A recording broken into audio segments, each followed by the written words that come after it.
টাকা দিয়ে ঢাকায় লক্ষ্য জমানোর চেষ্টার অভিযোগে ঢাকা আরিচা মহাসড়কে চেকপোস্ট বসিয়েছে পুলিশ। সন্দেহজনক যাত্রীদের করা হচ্ছে জিজ্ঞাসাবাদ। সাভারের ঢাকা আরিচা মহাসড়ক থেকে আরও জানিয়েছেন হুমায়ুন কবির। বিদেশে পাচার করা অর্থ ফিরিয়ে এনে জনপ্রতি ১ লাখ টাকা করে ঋণ দেওয়া হবে এমন কথা বলে গ্রামাঞ্চল থেকে সাধারণ মানুষদের ঢাকায় জড়ো করে শাহবাগে একটি সমাবেশ করার জন্য চেষ্টা করার অভিযোগ উঠেছে অহিংস গণ অভ্যুত্থান নামে একটি সংগঠনের বিরুদ্ধে।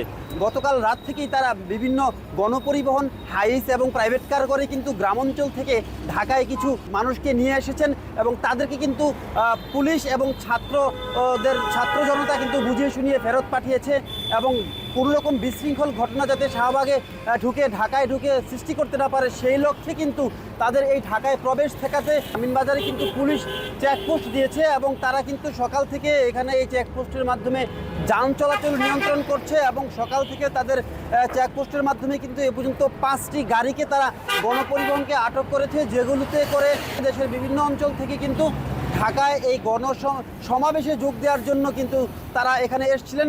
তারা যেসব গণপরিবহনের ভিতরে যাদেরকে পাওয়া গেছে, পুলিশ বলছে তারা অত্যন্ত সহজ সরল এবং গ্রাম থেকে তাদেরকে ভুল বুঝিয়ে নিয়ে আসা হয়েছিল।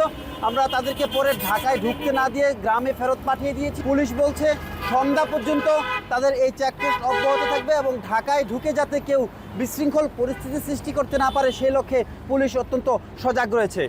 আমিনবাজারের পুলিশ চেকপোস্ট থেকে আমার কাছে এই ছিল সর্বশেষ।